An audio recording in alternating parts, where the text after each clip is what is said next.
Hello दोस्तों, कैसे हो आप सब। स्वागत है आपका आपके अपने channel maths tips and tricks में। तो दोस्तों, इस वीडियो में हम दशमलव का भाग देना सीखेंगे बिल्कुल आसान तरीके और आसान भाषा में। डिवीजन ऑफ डेसिमल्स, दशमलव को अंग्रेजी में डेसिमल बोलते हैं। ठीक है, तो दोस्तों दशमलव का भाग जैसे हम पूर्ण संख्या का भाग देते हैं ना, तो बिल्कुल ऐसा ही होता है दोस्तों ये। बट दशमलव देखते अपने को डर लगने लगता है, तो हम इस वीडियो में बहुत ही आसान तरीके से देखेंगे कि दशमलव का भाग कैसे दें। तो देखिए दोस्तों, पहले 3 उदाहरण लिए हैं। पहले उदाहरण में हमने लिया है एक दशमलव वाली संख्या में पूर्ण संख्या का भाग दिया है। दूसरे उदाहरण में हमने दशमलव वाली संख्या में दशमलव वाली संख्या का भाग दिया है। और तीसरे उदाहरण में हमने दशमलव वाली संख्या में पूर्ण संख्या का भाग दिया है। पूर्ण संख्या आप पता ही है आपको, जो दशमलव वाली संख्या नहीं है वो पूर्ण संख्या होती है। 1, 2, 10, 100, 1000 सब पूर्ण संख्या है। ठीक है, तो पहले उदाहरण से स्टार्ट करते हैं दोस्तों। जो अपना तरीका होता है उनको ऐसे लिख लीजिए। 6 का भाग देना है किसमें, 151.26 151.26 में। दोस्तों बाहर क्या आ जाएगा 6, जिसका भाग दे रहे हैं, अंदर क्या आ जाएगा 151 दशमलव। तो देखिए दोस्तों, जिस संख्या से भाग देते हैं उसको हिंदी में भाजक और अंग्रेजी में डिवीजर बोलते हैं। और जिस संख्या में भाग देते हैं उस संख्या को हिंदी में भाज्य और अंग्रेजी में डिविडेंड बोलते हैं, ध्यान रखिएगा। और देखिए दोस्तों, भाग को हम ऐसे भी लिख सकते हैं, जैसे यहाँ पे हमने लिखा था ना, भाग का चिन्ह ऐसे लिखा था, इसको ऐसे भी लिख सकते हैं। मैं आपको बताता हूँ, 151.26 में अपने को 6 का भाग देना, ऐसे भी लिख सकते हैं। मतलब 3 तरीके हो गए। एक तो ये हो गया है इस चिन्ह से, एक ऐसे लिख सकते हैं और एक ऐसे लिख सकते हैं। मतलब ठीक है, तीनों भाग को प्रदर्शित करते हैं। मतलब भाग के ऐसे, मतलब किसी भी तरह से दिया होगा तीनों में से एक, तो भाग इसका मतलब भाग होता है। तो स्टार्ट करते हैं दोस्तों। देखिए दोस्तों, अपने को 6 का भाग देना है 151.26 में। तो आप पहले दशमलव को मतलब मानिए मत, इग्नोर कर दीजिए। पहले आप क्या कीजिए, 6 का भाग दीजिए इस 151 में। तो देखिए भाग दीजिए 6 दूनी 12, 6 थी 18 तो ज़्यादा होता है, तो 2 बार जाएगा। ठीक है, अब इसमें घटा दीजिए, 5 में से 2 गया तो 3, 1 में से गया 0, मतलब 15 में से 12 गए तो 3। ठीक है, अब अगली संख्या उतारी है। ठीक है, अब कितनी बार देना पड़ेगा, ठीक है, 6 थी 18, 6 पंजे 30 और 6 पंजे 30, 6 चिंग 36, 36 से ज़्यादा हो जाता है तो 5 बार देते हैं हम। ठीक है, घटाइए कितना है 1। अब 1 तो दोस्तों जो जिस संख्या से भाग देने 6 उससे छोटी है, जो 1 है अपना ये। ठीक है, तो उसमें भाग जाएगा नहीं, तो अगली संख्या उतारनी पड़ेगी अपने को 2। ठीक है, अब 2 किसके बाद थी, दशमलव के बाद थी, तो पहले आप दशमलव को यहाँ पे लगा दीजिए और फिर इस 2 को उतारिए। ठीक है, समझ गए होंगे आप। अब भाग दीजिए इस 12 में 6 का, तो 6 दूनी 12, घटाइए 0, तो 12 में से 12 जाएगा तो 0 बचता है। ठीक है, 0 लिख दिया मैंने। ठीक है, अब देखिए इस 6 को उतारना पड़ेगा अपने को, 6 को उतार लीजिए। अब इस 6 का इस 6 में भाग दीजिए, कितनी बार जाता है, 1 बार। 6 कम 6, यहाँ पे कितना है 0 या क्रॉस कुछ भी लिख सकते हैं आप, 0 लिख सकते हैं या क्रॉस लिख सकते हैं, एक ही बात होती है। ठीक है, तो आपका आंसर कितना आ गया 25.21। ठीक है, 6 का मतलब 151.26 में भाग दिया, तो आपका आंसर दोस्तों आ गया 25.21। अब दूसरा उदाहरण देखते हैं अपना। दूसरे उदाहरण में अपने को 0.09 का किस में भाग देना है, 1.683 का। ठीक है, तो इसमें भाग देने से पहले कुछ इंपॉर्टेंट कॉन्सेप्ट समझेंगे पहले। तो देखिए, तो इसको हम ऐसे भी लिख सकते हैं दोस्तों, 1.683 भाग। ठीक है, समझ गए होंगे आप मैंने कैसे लिखा। तो देखिए सबसे पहले क्या करेंगे दोस्तों, नीचे किस संख्या का भाग दे रहे हैं, दशमलव वाली संख्या का भाग दे रहे हैं। ठीक है, तो पहले उसको पूर्ण संख्या बनाएंगे। तो पूर्ण संख्या बनाने के लिए क्या करते हैं, देखिए ध्यान दीजिएगा। दशमलव के बाद कितने संख्याएं हैं, 2 संख्याएं 0 और 9, 0 और 9, तो आप 100 से गुणा कर दीजिए। दशमलव के बाद कितनी संख्या है, 0 और 9, 2 संख्या है, तो 100 में 2 0 हैं तो उससे गुणा कर दीजिए। तो देखिए हमने क्या किया,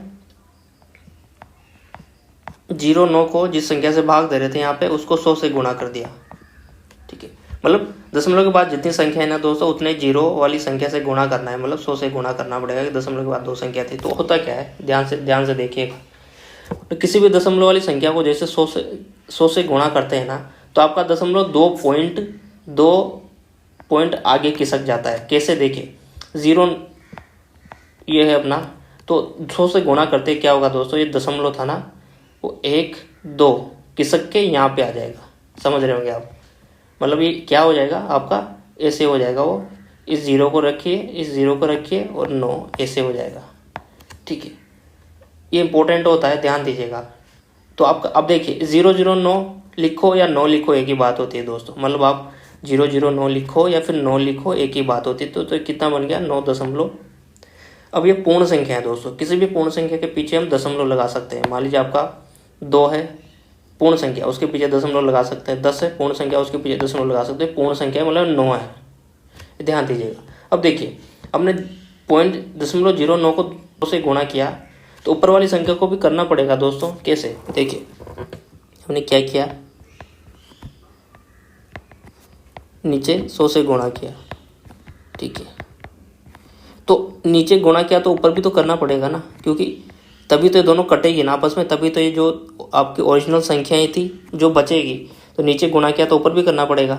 तो ऊपर भी क्या होगा, देखिए नीचे तो क्या हो गया आपका, मैंने बता दिया आपको, 9 बन गया। वो ये ए बना था तो उसको पूर्ण संख्या है तो 9 के बाद दशमलव है, तो उसको हम 9 के बाद दशमलव लिखे या 9 लिखे, एक ही बात होती है, तो ये लिख दिया। अब देखिए मैंने क्या बोला, 100 से जैसे गुणा करेंगे दोस्तों, 100 में कितने जीरो हैं, 2 जीरो, तो आपका दशमलव 2 पॉइंट राइट हैंड साइड या दाहिनी साइड खिसक जाएगा। मतलब ये दशमलव कहाँ जाएगा आपका, यहाँ पे आ जाएगा, 1 पॉइंट 2 पॉइंट मतलब यहाँ पे आ जाएगा। तो क्या बनेगा आपका, देखिए 168.3।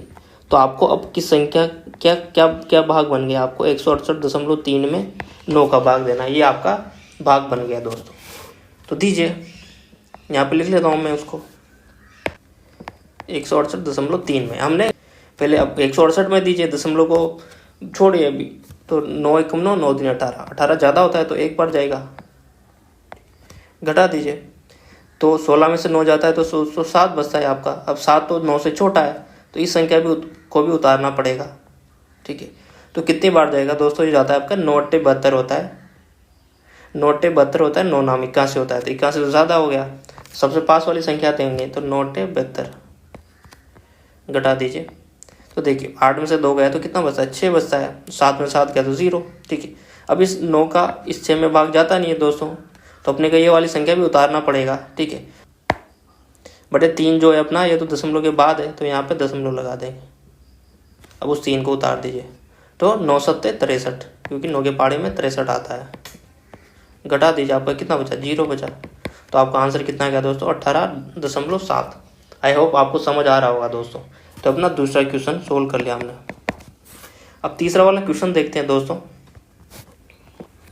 अपने को क्या करना है, 0.76 में भाग देना है किसका, 40 का। तो इसको ऐसे लिख लिया मैंने, भाग देना है किसका, 40 का। तो देखिए ध्यान से देखिएगा, ऊपर दशमलव के बाद कितनी संख्या है दोस्तों, 7 और 6, 2 संख्या है, ठीक है।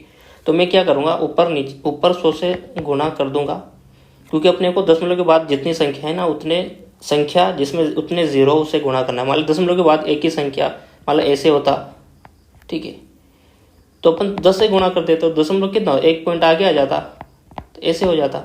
तो यहाँ पे हमने 100 से गुणा कर दिया, क्योंकि दशमलव के बाद 2 संख्याएं थी, तो 100 से ऊपर गुणा किया, तो नीचे भी तो करना पड़ेगा ना, तभी तो दोनों कटेंगे एक दूसरे से। तो जो ओरिजिनल संख्याएं थी अपनी 0.76 और 40 बचेगी। तो देखिए तो क्या हो जाएगा दोस्तों, 0.2 पॉइंट आगे आ जाएगा, यानी यहाँ पे आ जाएगा, क्योंकि 100 में 2 जीरो है, मतलब दाहिनी साइड राइट हैंड साइड खिसक जाएगा, वो ऐसे बन जाएगा, ठीक है, 100 से गुणा करने का। अब नीचे क्या बचा, नीचे तो ये पूर्ण संख्या थी 40, तो 100 को ऐसे रख दिया मैंने, ठीक है। तो अब देखिए 7 6 के बाद दशमलव है, तो पूर्ण संख्या मान लीजिए, मैंने पहले बताया अपन 9 दशमलव कुछ भी हो तो इसको 9 ही मानते हैं। 76 एक पूर्ण संख्या है, तो इसको 76 के बाद दशमलव लिखे या 76 लिखे, एक ही बात होती है। तो इसको 76 दशमलव पूर्ण संख्या है, तो इसको अब हम 76 ही मानेंगे। मतलब कैसे लिख सकते हैं आप, इसको 76 ही मानेंगे। अब देखिए 40 में 1 जीरो है और 2 जीरो है, तो इसको हम ऐसे लिख सकते हैं, ठीक है। 1000 लिख दिया मैंने, क्योंकि 40 को क्या लिख लेंगे, 4 गुणा 10 लिख लेंगे, ठीक है। और 100 पहले ही है, तो 10 100 से गुणा होगा तो अपना ये 1000 बन गया, मैंने ऐसे लिख लिया। ऐसे लिख लीजिए, देखिए 4 गुणा 1/1000 लिख लिया मैंने, ठीक है। इस 1000 को अलग लेके गया मैं, क्योंकि 76/4 है और 1000 भी बट्टे में ही है, तो इसको 1/1000 लिख दिया मैंने, ऐसे लिख दिया, ठीक है। समझ गए होंगे आप। मैंने अभी 1/1000 को नहीं ले रहा, इसको बट्टे में रखूंगा मैं, ठीक है। तो 76 में 4 का भाग देता हूँ, तो दीजिए। तो 7 में देंगे पहले एक बार, कितना बचा, 7 में से 4 गया तो 3 6, और 4 के पाड़े में 36 आता है दोस्तों, कितनी बार में, 9 बार, 4 नाम 36, घटा दीजिए 0, तो कितना आ गया अपना 19 19 आ गया। ठीक है, अब तो अपना क्या हुआ, 76 को 4 से भाग दिया तो कितना आ गया दोस्तों 19। बट अपना ये बचा हुआ है अभी, ऐसे है ना ये, ठीक है, तो इसको ऐसे लिख लीजिए क्योंकि तो बट्टे में तो है दोस्तों, ऐसे है। तो मैंने क्या बोला, अब देखिए एक इंपॉर्टेंट कॉन्सेप्ट है दोस्तों, मैं आपको समझा देता हूँ। अपन ने जब गुणा किया तब तो दाहिनी side right hand side move किया था दशमलव को, बट भाग देते तब क्या होता है, आपका left hand side by side move होता है। मतलब जैसे मैं आपको उदाहरण देता हूँ, मान लीजिए ऐसे होता, आप 10 से भाग देते तो दशमलव क्या होता, आपका लेफ्ट हैंड साइड बाहिनी साइड, यहाँ पे 10 में कितने जीरो हैं 1, तो 1 पॉइंट मूव हो जाता, मतलब ऐसे by side right left hand side, मतलब बाई साइड और लेफ्ट हैंड साइड चला जाता। मान लीजिए आप इसको, मान लीजिए एक संख्या है 11.32, इसको 100 से भाग देते हैं तो इसमें कितने जीरो, 2 जीरो, तो आपका दशमलव दोस्तों 2 point left hand side by side चला जाता, मतलब ऐसे। हमने पहले गुणा का देखा था, अब ये भाग का देख रहे हैं। तो इसमें क्या होगा, देखिए ध्यान से देखिएगा, 19 में 19 पूर्ण संख्या है, तो इसको हम 19 को 19 लिखें या 19 के बाद दशमलव लगाएं, एक ही बात होती है दोस्तों। तो यहाँ पे दशमलव क्या है, यहाँ पे है। अब बट्टे में क्या है 1000, मतलब 1000 में तीन जीरो हैं, तो आपका दशमलव 3 पॉइंट आगे आ जाएगा। ठीक है, अब देखिए 19 को हम 0 19 भी लिख सकते हैं, क्योंकि पूर्ण संख्या के आगे 0 लगाए कुछ फर्क नहीं पड़ता, 0 19 लिखे या 19 लिखे एक ही बात होती है। तो मैंने इसको 0 19 लिख दिया, दशमलव यहाँ पे है। अब तीन जीरो है बट्टे में, तो 3 पॉइंट आप इधर मूव कर दीजिए, तो दशमलव कहाँ पे आ जाएगा दोस्तों, यहाँ पे आ जाएगा। तो ये क्या बन जाएगा आपका 0.019, ये आपका आंसर हो गया। इसका आंसर कितना आ गया दोस्तों 0.19। तो ऐसे समझ सकते हैं दोस्तों। अब मैंने आपको बहुत आसान तरीके से बिल्कुल जीरो लेवल से समझाने का ट्राई किया दोस्तों, तो आप समझ गए होंगे। तो आगे मैं ऐसे वीडियो लेके आऊँगा, तो वीडियो पसंद आया हो तो वीडियो को लाइक कीजिए और चैनल को सब्सक्राइब करना ना भूलें। और मुझे दीजिए इजाज़त दोस्तों, बाय, टेक केयर।